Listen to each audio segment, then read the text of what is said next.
పెద్ద మనుషులు అందరూ ఆనంద వాళ్ళ మామగారింటికి వస్తారు. వచ్చిన తర్వాత వాళ్ళు మాట్లాడుకుంటుంటే దర్శన్ ఇలా అంటాడు, ఎందుకు గుడి తలుపులు తెరిచే ప్రయత్నం చేయట్లేదు అని చెప్పి దర్శన్ అంటే, ఊళ్ళో పెద్ద మనుషులు అంటారు కదా, అప్పుడు లోపలికి వెళ్ళిన వాళ్ళు ఎవరు తిరిగి రాకపోగా ఊరి పొలిమేర అవతల శవాలుగా దొరికారు అని చెప్పేసి అంటాడు.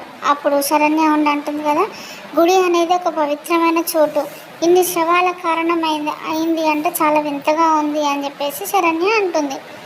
అప్పుడు వాళ్ళు అంటారు కదా, గుళ్ళో ఎవరో చేసిన ఒక మహా అపచారానికి ఊరు మొత్తం శిక్ష అనుభవిస్తుంది. ఏ ప్రాణ నష్టం లేకుండా గుడి తలుపులు తెరుచుకోవాలని కాయలు కాచేలా ఎదురు చూస్తున్నామని చెప్పేసి పెద్ద మనుషులు బాధతో అంటారు. అప్పుడు ఆనందం అంటుంది కదా, గుడికి పూర్వ వైభవం కంపల్సరీ వస్తుందిలేండి అని చెప్పేసి ఆనంద అంటుంది వాళ్ళతో.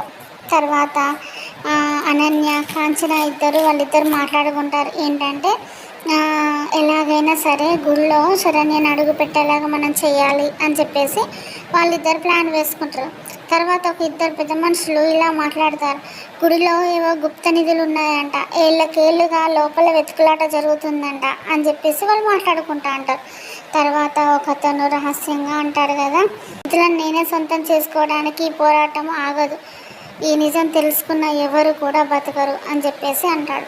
అసలు ఆ పెద్ద మనిషి ఎవరు, నిధులు అక్కడ ఉన్నాయని చెప్పేసి ఎవరెవరు ప్రయత్నం చేస్తున్నారు, తర్వాత ఈ ఆనంద భైరవ కుటుంబంకి ఏమైనా నష్టం జరుగుతుందా, పాపం శరణ్య ఏమైనా బాధపడుతుందా, అసలు ఏం జరుగుతుందో రేపటి ఎపిసోడ్లో చూద్దాం. ప్లీజ్ సబ్స్క్రైబ్ మై ఛానల్ అండి, ప్లీజ్. బాయ్.